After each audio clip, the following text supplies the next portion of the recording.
महाराज जी प्रणाम। आशीर्वाद बेटा।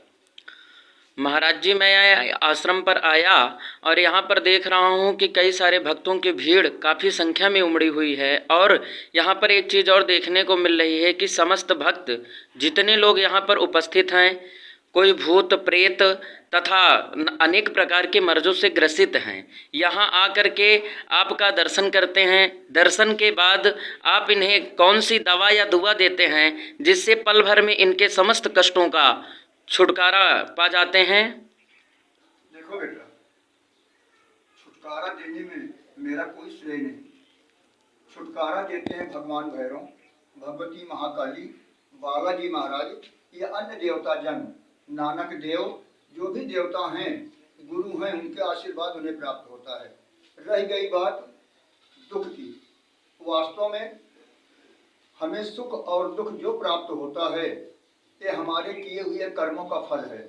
अगर हम अपने पूर्व जन्म में अच्छा कर्म किए हैं, गरीबों की मदद किए हैं, बेसहारों को सहारा दिए हैं, दूसरे की बहन बेटियों को अपनी बहन बेटी मानकर उनकी इज्जत और सम्मान किए हैं, अपने माता पिता की सेवा किए हैं, तो पुनः जन्म लेने के बाद मैं एक अच्छे घर में जन्म लेता हूँ, पढ़ लिख कर शिक्षित होता हूँ, अच्छी नौकरी मिलती है। देखो ना, चाहे प्रधानमंत्री हो, मुख्यमंत्री हो या बड़े बड़े अधिकारी हो, ये सब उनके माता पिता का भी श्रेय नहीं, ये उनके पूर्व जन्मों का कर्म है, उसी का फल है। और एक को देखो ना, कोई चोरी करता है, कोई भीख मांग रहा है, कोई मजदूरी करता है, कोई अच्छे पद पे आसीत है, यानी जो जिस प्रकार के कर्म को किया है वो अपने कर्म का फल भोगता है, इसमें कोई दो राय नहीं है। रह गई बात भूत प्रेत की या मर्ज की, भगवान दोष अपने ऊपर नहीं लेते हैं, हमारे किए हुए कर्मों का दंड देने के लिए किसी को निमित्त बनाते हैं। ये भूत प्रेत जिंद शैतान या रोग दोष ये हमारे ही किए हुए कर्मों का फल है। मैं उस पाप कर्म के प्रायश्चित का उपाय बताता हूँ, हमारे भक्त उस उपाय को करते हैं, प्रायश्चित हो जाता है तो उनका दुख दूर हो जाता है। मैं कुछ नहीं करता। महाराज जी आज पितृपक्ष लगा है, तो पितृपक्ष में भक्त अपने पितरों के निमित्त पितृतर्पण किस प्रकार से करें?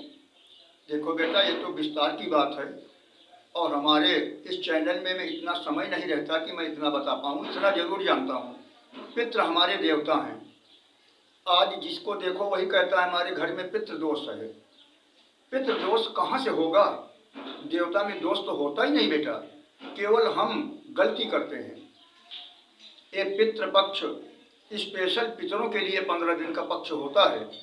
इस समय अगर हमारा मकान पक्का है तो अपने सहन दरवाजे पर, दरवाजे के इधर और उधर अष्टदल बनाएं, रोड़ी से, आटे से, अबीर या गुलाल से बढ़िया अष्टदल बनाकर उस पर काला तिल रखकर घी और गुड़ का अगियार करें। अगियार का मतलब हवन करें, सुंदर सुंदर भोग लगाएं।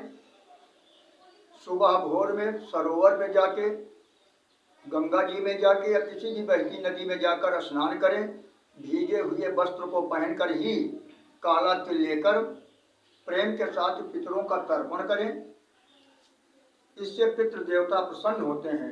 जिस तिथि पर हमारे पितर की मृत्यु हुई है पूर्वजों की, उस तिथि पर उनकी श्राद्ध करें। ब्राह्मण को बुलाकर ब्राह्मण का भोजन कराएं, कन्याओं का भोजन कराएं, उन्हें दक्षिणा देकर चरण छूकर प्रणाम करें। पितृ बहुत प्रसन्न होंगे, आशीर्वाद देंगे, घर में माला माल रहेगा, रोग दोष नहीं आएगा। पितरों का आशीर्वाद बहुत फलदायक होता है बेटा, ये प्रत्येक सनातन धर्म मानने वालों के लिए अनिवार्य है। प्रणाम महाराज जी। आशीर्वाद बेटा, कल्याणमस्तु।